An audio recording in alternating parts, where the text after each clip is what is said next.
Welcome, everybody. It's so great to be here. Thanks for having me. So when I thought about what to talk about today, I work at ServiceNow, and at ServiceNow, we believe in making the world of work better. And being that this is about the future of work and HR and digital transformation, I thought about what would bring you all out here today, what you're looking for. And likely, you're all HR practitioners, potentially.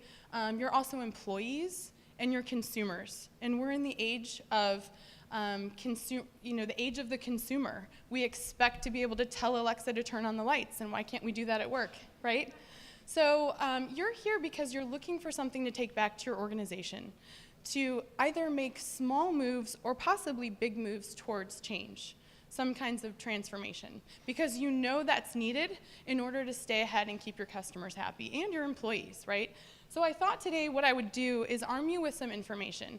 At ServiceNow, we do a survey, an executive survey, with companies that have over 500 employees, and we do it every year, and we use the data from that survey to drive what we build on our own platform.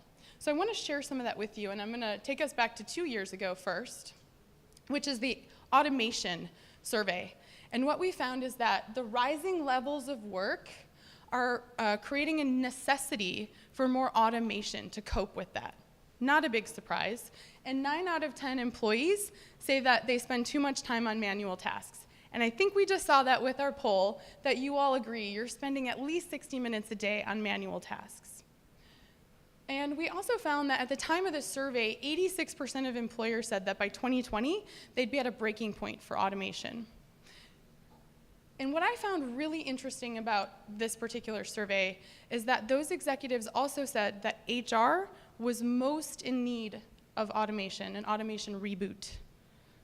All right, so of those that are using automation, 54% at the time of the survey, 87% intending to, what they found was that intelligent automation grew revenue, created jobs, unleashed creativity, and raised productivity. Well, that all sounds really great. Why aren't we all doing it? What's prohibiting us? What are the barriers to automation? So let's take a look at that next. 65% of those executives said committing the resources required was their #1 barrier. The next one, close behind that, was employee resistance to change, followed by concerns about job elimination.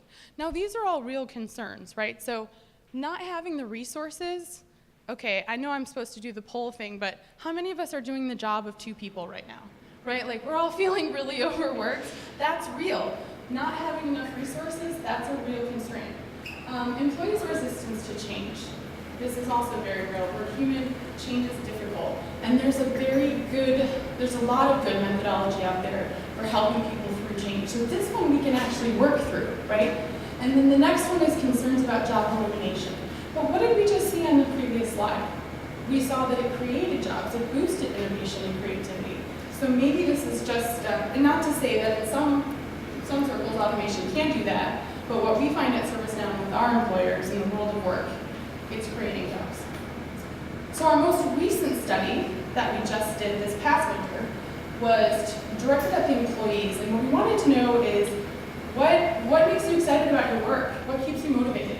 And we found that purpose is the ultimate work perk. And workers are creating more meaningful work. 58% of employees wish their work was more meaningful. And to take that a little bit further, 61% said this year they were going to ask their employer for more meaningful work, whereas only 34% said they were going to ask for a raise. That's a big difference. More people are going to ask for meaningful work than a raise, because we don't want to be playing around with those spreadsheets and asking the same questions over and over again. We want to do meaningful work. We want to innovate. We want to create. We want to create the next Alexa that tells people, turn on the lights or whatever it is we're working on. And of course, with that, if employees had more meaningful work, they would enjoy their job better. So we said earlier that HR is most in need of automation. So where do we start? Where do we start with that, right? And the first step that I would recommend here is through digital literacy. Getting looks of what is that? Digital literacy is understanding how to evaluate information, find information, sleuth through information on digital platforms to get what you need. It's breaking down barriers and silos, it's workflows. It's start with your digital literacy and ask the questions of what's going to make my customers have a better experience, and what's going to make my employees have a better experience, and what's going to make it possible for my employees to do more valuable work across my enterprise and not that less value add stuff that they're bogged down with today. So we start there. At ServiceNow, we use our own platform to digitalize the employee onboarding experience. So everything from workflows, breaking down silos, we've consumerized that experience. They get a list of tasks, it tells them where to go, what to do, it has a slick UI, and they can do it over mobile. So we've accomplished that big undertaking. The next one was, once we had the administrative stuff cleaned up, we had to create a culture for innovation. So building a culture that inspires innovation requires a growth mindset. So we partnered with a company called BTS Global, and they ran a series of leadership workshops for our managers. And those workshops were all about helping managers understand not just about giving feedback to employees, but creating a culture, an environment, a space to innovate, for it to be okay to innovate.